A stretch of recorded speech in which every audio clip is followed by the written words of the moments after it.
자, 오늘 이제 우리 욥기 33장을 가는데 욥기 1, 2장은 천상회의고, 그렇죠? 천상회의고, 또 두 번째 욥기 3장은 아시다시피 욥의 독백이죠.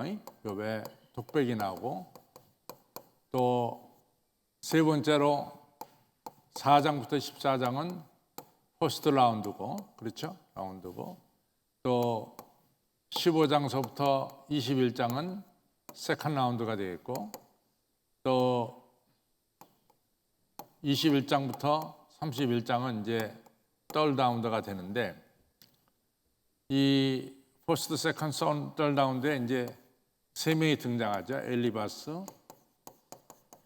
빌닷, 소발이 등장합니다.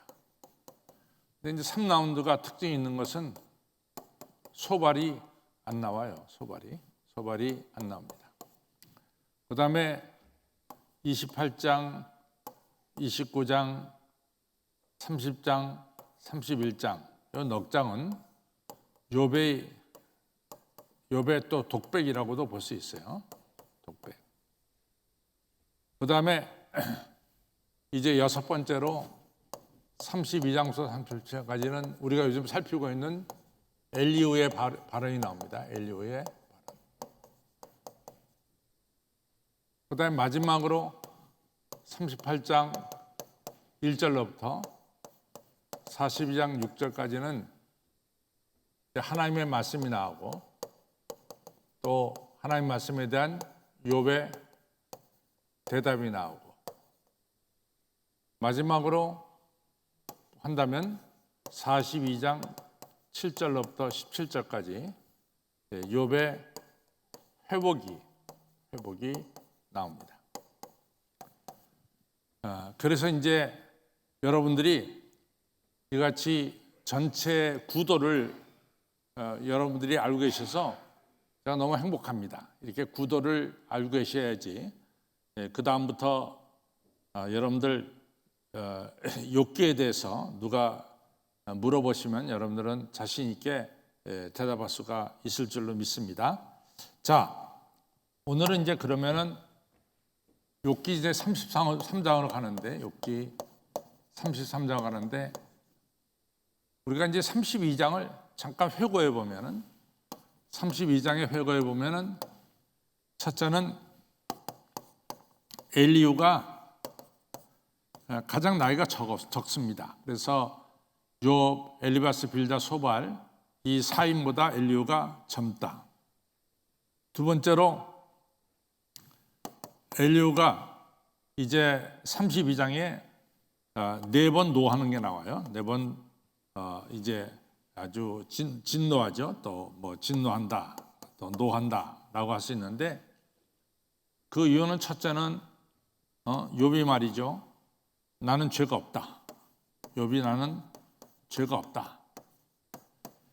또 더 나아가서 나는 의인이다. 이렇게 주장하는 것에 대해서 이 얘기를 듣고 엘리후가 진노하며 놓았다 그랬어요.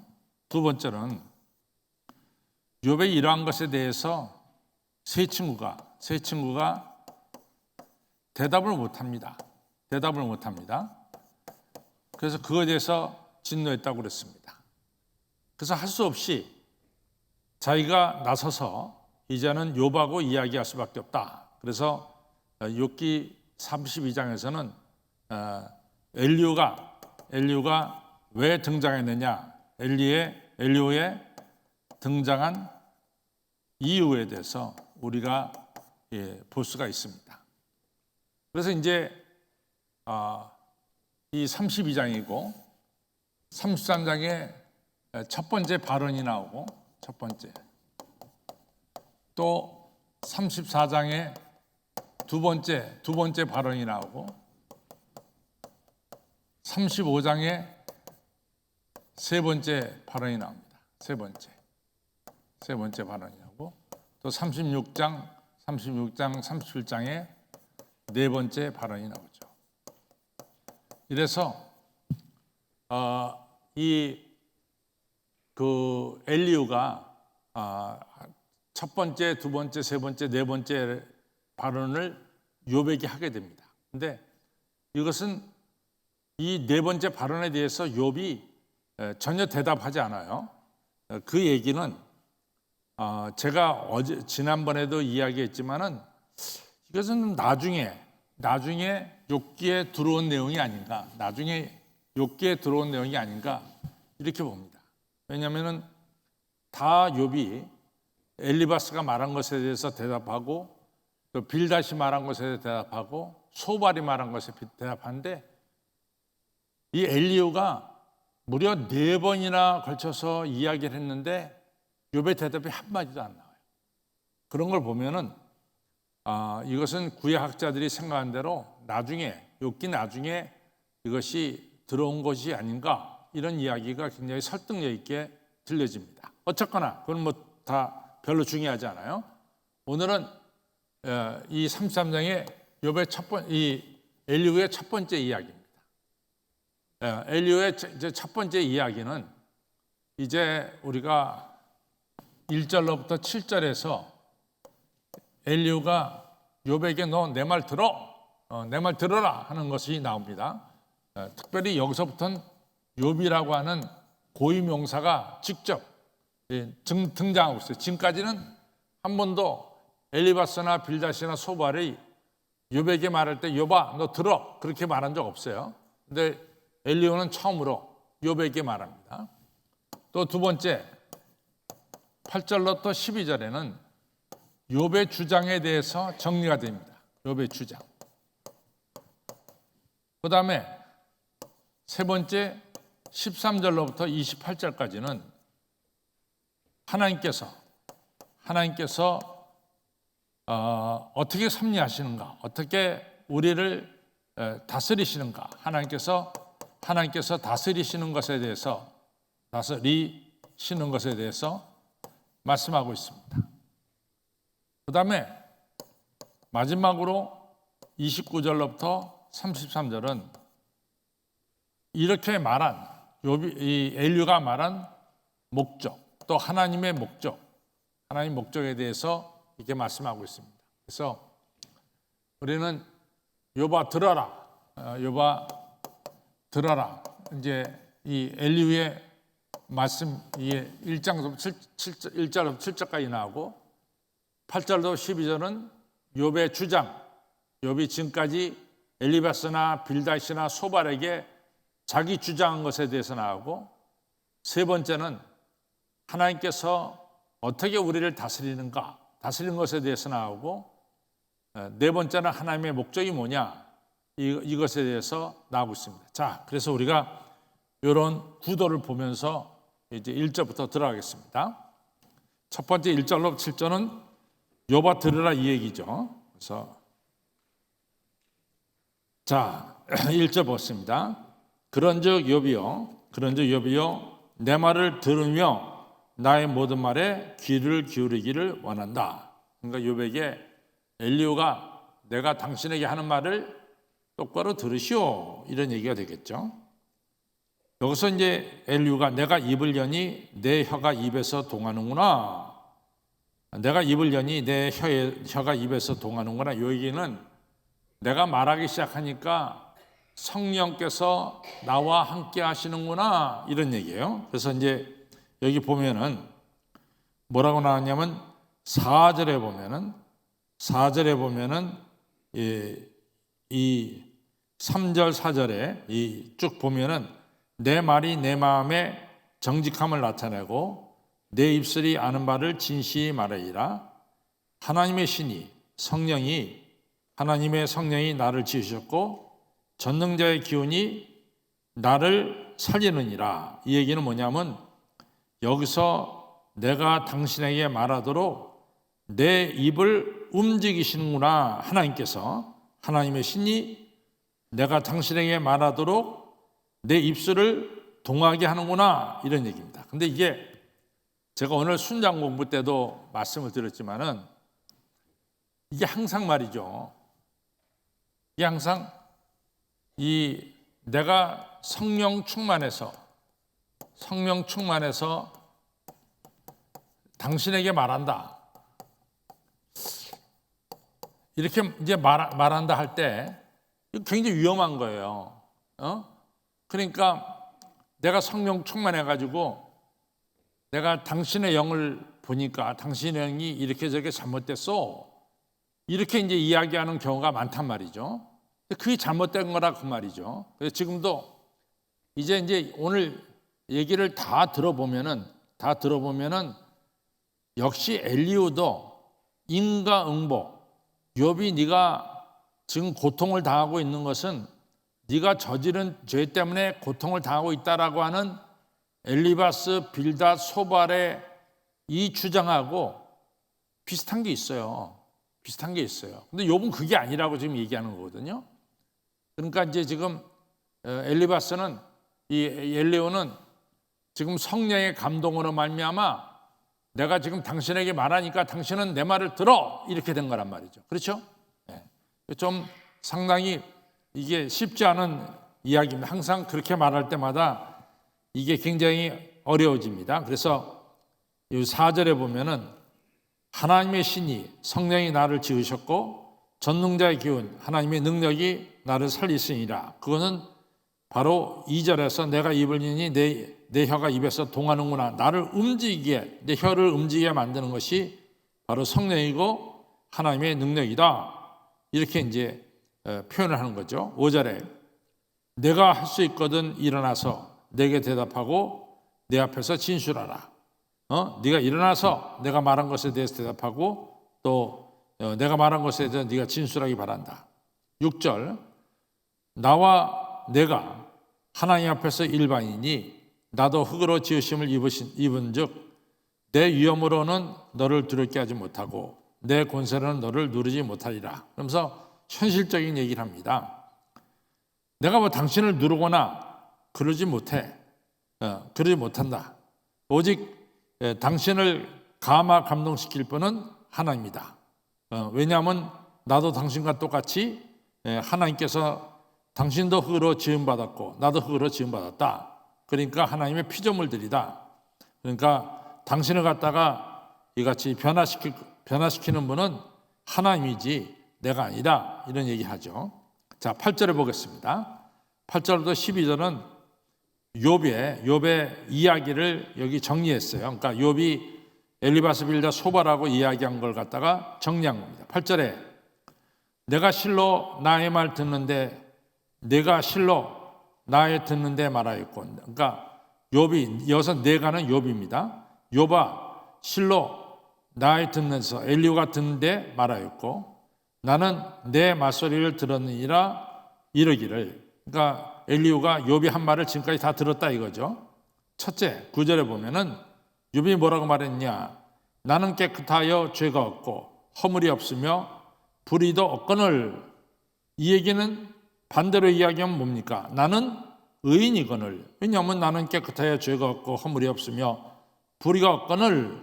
이 얘기는 다른 말로 말하면 욥은 나는 의인이다 이렇게 말하는 거죠. 10절 그런데 하나님이 나를 칠 틈을 찾으시며 나를 대적으로 여기사. 왜 하나님이 나를 갖다가 이같이 치려고 하시고 나를 적으로 여기신지 내가 알 수 없다. 11절 내 발을 착고에 채우시고 나의 모든 길을 감시하신다 하였느니라. 이렇게 하나님은 나를 갖다 적으로 하시고 이같이 나를 움직이지 못하도록 만드셨다. 그래서 9절, 10절, 11절의 한 말은 제가 프린트에 욥기 몇 장 몇 절에 나왔다고 다 적어놨어요.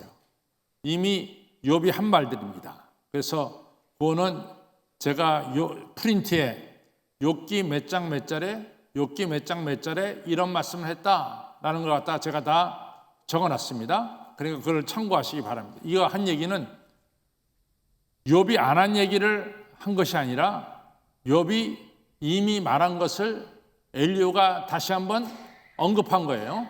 그래서 욥기에 지금까지 뭐 욥기 4장이라든가 이런 데 다 자세하게 나오고 있습니다.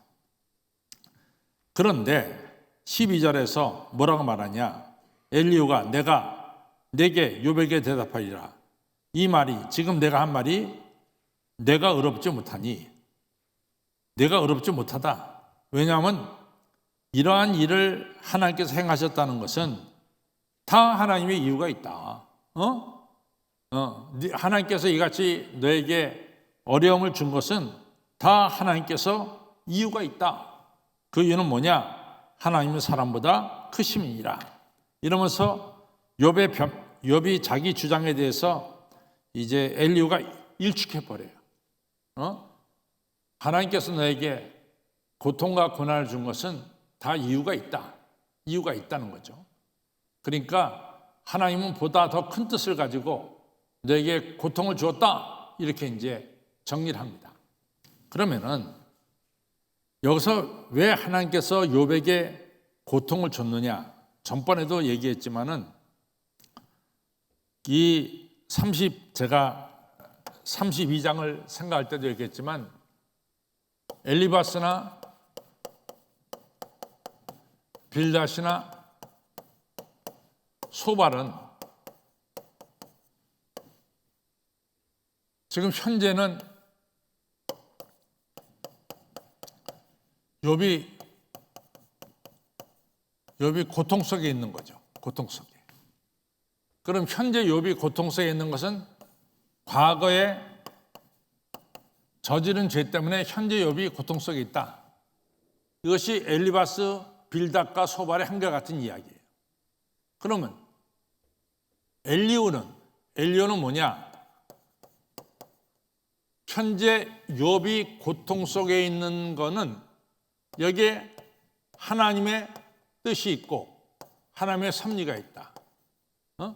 그러니까 현재 욥이 과거로부터 욥의 고통의 이유를 가져오지 않고 엘리후가 주장한 것은 현재 욥이 고통을 받고 있는 것은 첫째는 하나님의 구원의 역사가 나타날 것이고 두 번째는 욥에게 네가 교만하지 않고 겸손하게 하고 하여튼 하나님의 구원, 구덩이에서 너를 건져내실 것이다.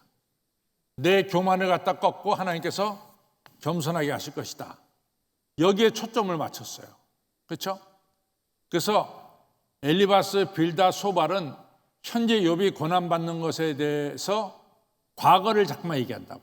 네가 과거에 남 모르는 죄를 졌기 때문에 네가 오늘 이러한 고난을 받고 있다. 이런 얘기고 엘리후는 현재 네가 고난 속에 있는데 그 고난 속에는 하나님의 섭리가 있고 하나님의 뜻이 있다. 그것은 첫째는 네 고난 속에서 하나님이 너를 건져주실 것이고 두 번째로는 너가 교만하지 않고 겸손하도록 하나님께서 이 고통을 주신 것이다. 이렇게 이야기하고 있어요. 차이점을 아시겠죠? 엘리바스, 빌닷, 소발은 과거, 엘리후는 현재를 기점으로 해서 미래. 그렇죠? 그러니까 조금 서로 관점하는 바가 조금 달라요. 그렇죠? 이제 그걸 갖다 우리가 이제 발견합시다. 자, 봅시다. 자, 보면은 이런 얘기가 나오죠. 자, 13절부터 하나님은 모든 행하신 것을 스스로 진술지 아니하시나니 네가 말한 것에 대해서 다 하나님은 자기가 하는 행동에 대한 하나님은 자기가 하신 일에 대해서 다 일일이 말하지 않는다. 내가 하나님과 변장함이 어쩌미뇨. 하나님은 일일이 말하지 않는데 너는 자꾸만 하나님이 하신 일에 대해서 자꾸만 이유를 묻으니 그게 말이 되겠냐. 14절 사람은 무관히 여겨도 하나님은 한 번 말씀하시고 다시 말씀하신다. 너는 내가 하나님이여 나에게 내 이 고난에 대해서 말해주세요 해도 너는 말하기를 하나님은 한 번도 나한테 대답지 않으셨다, 말씀하지 않았다 이렇게 주장하는데 하나님은 지금도 우리에게 말씀하고 계시고 또 말씀하고 계신다. 하나님 계속해서 말씀하고 계신다 라고 하는 거예요. 그러면 하나님은 어떤 방법으로 말씀하시는가 하는 거죠. 하나님이 지금 엘리후가 욥은 내가 잠깐 말해도 하나님은 나에게 말씀하지 않는다. 내 질문에 대해서 하나님은 전혀 대답하지 않는다. 이렇게 주장하는데 엘리후는 아니다. 하나님은 끊임없이 오늘도 우리에게 말씀하고 계시고 너한테 말씀하고 계신다. 이렇게 얘기해요. 그러면 하나님이 어떤 방법으로 우리에게 말씀하시는가? 궁금하잖아요. 하나님이 어떤 방법으로 말씀하시는가? 그래서 여기서 엘리야는 두 가지 방법으로 얘기합니다. 하나는 꿈으로 우리에게 말씀해 주시고 꿈으로. 또 하나는 욥이 지금 고통 속에 있다는 것 자체가 하나님의 말씀이다 라는 사실이에요. 그래서 오늘 욥기 33장에는 하나님께서 욥에게 대답하시는데 하나님께서 욥에게 말씀하시는데 어떤 방법으로 말씀하시냐? 첫째는 꿈이고 둘째는 뭐냐? 고통으로 말씀하신다. 이겁니다. 첫째는 꿈이고 둘째는 고통으로 말씀하신다. 자, 이제 보겠습니다. 자, 우리가 15절에 보면은 사람이 침상에서 졸며 깊이 잠들 때에나 꿈에나 밤의 이상 중에 하나님께서 여기서 16절의 앞에 하나님께서 사람의 귀를 여시고 인치듯 교훈하시나니 누가 교훈해요? 하나님이 교훈하신다. 이는 사람으로 그 꾀를 버리고 여기서 그 꾀는 악한 행동입니다. 하나님께서 그 꾀를 버리게 하려 하심이며 사람에게 교만을 막으려 하심이라. 여기서 꾀는 뭐냐? 악한 행동입니다. 꾀는 악한 행동이고 하나님께서 꿈속에서 우리의 귀를 여시고 말씀하시는데 그 말씀하신 목적은 엘리베스나 빌닷이나 소발처럼 네가 저지른 죄 때문에 이 고통을 현재 받고 있는 것을 알아라 이런 말씀이 아니라 하나님께서 우리가 꿈속에서 귀에 말씀하신 것은 우리라 좀 악한 행동을 버리고 교만을 버리라 라고 하는 말씀이다 이 얘기죠. 조금 결이 다르죠. 그 다음에 18절 하나님은 사람의 혼으로 구덩이에 빠지지 않게 하시며 18절에 그는 하나님입니다. 하나님은 사람의 혼으로 구덩이에 여기서 구덩이는 죽음입니다. 죽음에 빠지지 않게 하시며 그 생명으로 칼에 멸망치 않게 하시느니라. 하나님께서 우리에게 귀에 말씀하시는 것은 우리를 죽음에서 건져내시기 위한 것이다 라고 하는 말입니다. 첫 번째 방법이 제가 뭐라 그러냐면 꿈이라고 그랬어요. 이제 두 번째 방법입니다. 두 번째 방법은 하나님께서 말씀하시는 방법이에요. 19절부터 보면 혹시는 사람이 병상의 고통과 뼈가 늘 쑤심의 징계를 받나니 그의 마음은 식물을 싫어하고 그의 혼은 별미를 싫어하며 이건 다 누구를 빗대어서 한 얘기는 욥을 빗대어서 한 얘기예요. 욥이 난 밥 먹기도 싫고 내가 음식 맛이 잃어버렸다 이런 얘기합니다. 그 다음 21절 그의 살은 파리하여 보이지 아니하고 보이지 않던 뼈가 드러나서 이게 지금 여기 이 19절, 20절, 21절을 누구를 빗대어서 한 얘기입니까? 욥의 현재의 상태를 빗대어서 한 얘기예요. 그래서 욥의 그의 혼이 구덩이에 죽음에 그의 생명이 멸하는 자 죽음에 가까워지느니라. 바로 그럴 때 욥의 생명이 지금 죽음으로 가까워갔을 때 23절 그럴 때 만일 1천 천사 가운데 하나가 그러니까 하나님 부르신 천사가 많습니다. 그 중에 천사가 하나가 그 사람의 해석자로 함께 있어서 다시 말해서 하나님과 욥 사이에 중간 해석자로 함께 있어서 그 정당히 행할 것을 보일진데 24절 이제 천사가 그 욥에게 알려주신다 그 말이에요. 24절 하나님이 그 사람을 긍휼히 여기사 이르시기를 그를 욥을 건져서 구덩이에 내려가지 않게 하라. 내가 대성물을 얻었다 하시리라. 즉 하나님의 뜻은 욥이 멸망과 죽음에 빠지는 것이 아니라 하나님은 그를 죽음에서 건지시는 것이 하나님의 뜻이다. 이런 말씀이에요. 25절. 그런즉 하나님이 건져내시면은 그 살이 어린아이보다 연하여져서 소년 때를 회복할 것이요. 이렇게 말씀하고 있어요. 그래서 하나님께서 우리에게 고통을 주신 것은 첫째는 우리를 교만하지 않게 하려고, 또 우리와 하나님 사이에 소통이 있게 하려고 고통을 주신 것이다. 이런 얘기입니다. 26절에 보세요. 그 얘기가 나와요. 그는 하나님께 기도함으로. 여기 참 26절에 아주 재미있는 이야기를 엘리후가 쑥 집어넣었어요. 쑥 집어넣었어요. 그게 뭐냐면 그는 하나님께 기도함으로. 여기서 그는 누굽니까? 욥이에요. 욥이 더 기도해야 된다 그 말이야. 그는 하나님께 이제 기도함으로 하나님이 은혜를 베푸사 그로 자기의 얼굴을 즐거이 보게 하시고 사람의 그 의를 회복시키느니라. 여기 조건이 있어요. 이 조건은 뭐냐면 욥이 회복하려면 하나님과 영적 교제가 있어야 되는데 욥을 하여금 하나님께 기도하라 그 말이에요. 그러면 이게 기도라고 하는 말이 들어있지만 이 엘리후가 욥에게 단도직입적으로 너 하나님께 기도해서 네가 잘못한 거 회개해 이렇게 얘기하지 않고 그 갖다가 뭐로 이게 포장을 했냐면 너 하나님께 기도해서 하나님과 영적 교제를 가져라. 그러면 우리가 하나님과 영적 교제를 가지려면 하나님과 우리 사이에 뭐가 있어요? 죄의 담이 있잖아. 이 죄의 담이 허물어져야만 하나님과 우리 사이에 뭡니까? 영적 교제가 이루어지잖아. 그래서 여기서 기도하라는 것은 너와 하나님 사이에 막힌 죄의 담을 너 회개하라 그런 얘기입니다. 직접 좀 표현 안 했지만 바로 너 기도하라 이런 얘기는 그래야만이 네가 영적 회복이 이루어진다 이런 얘기가 되겠죠. 이것을 찾으셨어요? 이거 찾으셨어요? 우리가 하나님과 나와 영적 관계가 회복되려면 우리가 기도해야 되는데 그 기도의 내용이 뭡니까? 하나님과 우리 사이에 막힌 죄의 담을 허물어야 되겠죠.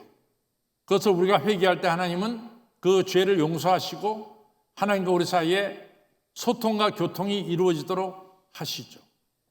그러니까 여기서도 똑같이 엘리후가 단도직입적으로 얘기 안 했지만은 네가 오늘 고통을 겪고 있고 어려움을 겪고 있는 것은 네가 저지른 죄 때문이야. 이 얘기를 아주 조용히 지금 이야기하고 있는 거죠. 엘리바스와 빌닷과 소바는 아주 큰 소리로 네가 오늘 고통을 겪고 있는 것은 네가 저지른 죄 때문이야. 큰 소리로 얘기했지만 이 엘리후는 네가 고통을 겪고 있는 것은 하나님이 너를 회복시켜 주시고 너를 어린아이 살같이 다시 회복시켜 주시기 위한 것이다. 너를 교만하지 않게 하기 위한 것이다. 그러기 위해서는 너는 하나님과 소통해야 된다. 이런 이야기를 하는 것이죠. 엘리후가 상당히 단수가 높다. 이렇게 볼 수가 있어요. 단수가 높다. 그래서 이제 27절 보겠습니다. 그는 하나님께 기도함으로 하나님의 은혜를 베푸사 하나님의 은혜를 베풀어 자기 얼굴을 즐거이 보게 하시고 사람의 그 의를 회복시키 네가 의로운 사람이 된다. 그가 사람 앞에서 노래하여 이르기를 내가 전에 범죄하여 시비를 바꿨으나 내게 무익하였구나. 이게 뭐예요? 자기 죄에 대해서 회개했다 그 말이죠. 28절 하나님이 내 영혼을 건지사 구덩이에 내려가지 않게 하셨으니 내 생명이 빛을 보게구나 하리라. 그래서 엘리후는 목적은 뭐냐? 당신이 하나님과 다시 회복하는 건데 당신이 다시 이같이 건강한 몸이 되는 건데 그 과정 속에 뭐가 있느냐? 당신이 하나님께 기도해야 된다. 그 기도의 내용은 뭐냐? 그 27절에 그가 사람 앞에서 노래하여 이르기를 내가 전에 범죄하여 시비를 바꿨으나 내게 무익하였구나. 내가 범죄한 것에 대한 회개를 하라 그 말이죠. 자, 29절로 33절은 이제 엘리후가 이렇게 이야기한 목적, 자기가 욥에게 말한 목적을 이야기하고 있습니다. 하나님이 사람에게 이 모든 일을 제3 행하심은 그 영혼을 구덩이에서 끌어들이키고 생명의 빛으로 그에게 빛으로 하심이니라. 그래서 엘리후의 관점은 현재의 고난을 넘어서 다시금 회복되는 것이 엘리후의 관점입니다. 그러기 위해서는 31절 욥이여 귀를 기울여 내게 들으라. 잠잠하라 내가 말이라. 욥에게 너 내 말 들어야 돼. 그러면 네가 회복이 될 거야. 32절 만일 할 말이 있거든 대답하라. 내가 너를 의롭게 하려 하노니 알아라. 그러니까 엘리후가 말하는 것은 욥을 내가 당신을 의롭게 하려고 말하고 있다. 첫 번째는 의롭게 하려고, 두 번째 많이 없으면 내 말을 들으라. 잠잠하라. 내가 지혜로 너를 가르치리라.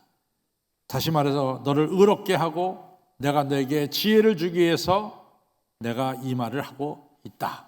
이런 얘기죠.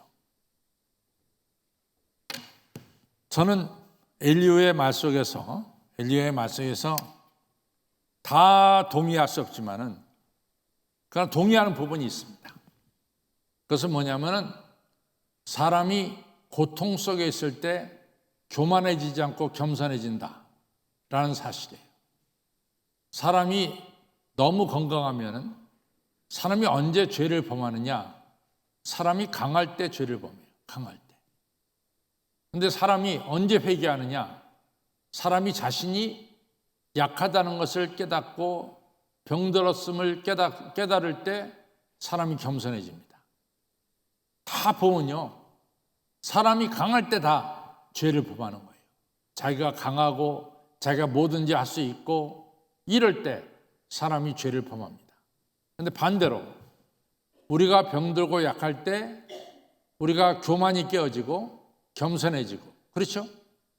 그리고 우리가 주님 안에 거하려고 이같이 애쓰는 이러한 삶이 되는 것이죠.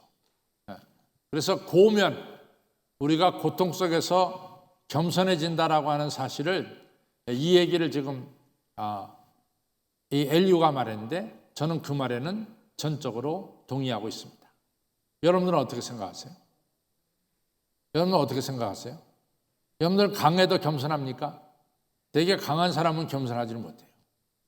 그러나 자신의 약함을 깨닫는 사람은 겸손해지기 시작합니다. 잘 보세요. 사람이 여러분들이 언제 하나님을 떠났습니까? 여러분들 스스로 강하다고 생각했을 때 다 떠났어요. 그리고 언제 여러분들이 돌아왔습니까? 여러분들이 내가 약함을 깨달았을 때 우리가 하나님께로 돌아오는 이런 역사가 있고 겸손해지는 역사가 있습니다. 자, 이제 결론으로 가겠습니다.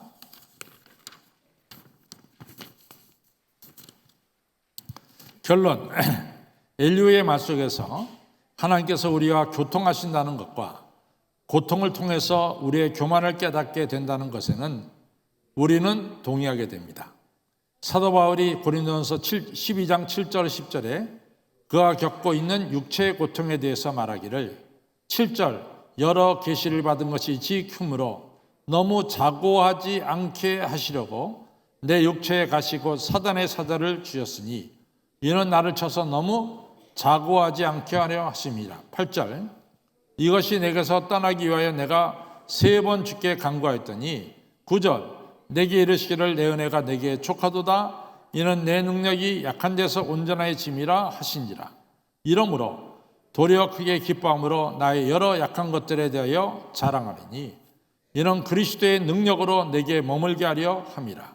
10절 그러므로 내가 그리스도를 위하여 약한 것들과 능력과 궁핍과 핍박과 곤란을 기뻐하노니 이는 내가 약할 그때에 곧 강함이라고 했습니다. 성도 여러분, 때로 우리가 고통 속에 거할 때 하나님의 음성을 좀 더 명확하게 들을 수가 있습니다. 그래서 우리는 겸손하게 되고 나아가 하나님의 은혜와 권능이 임하는 축복을 받게 되는 것입니다.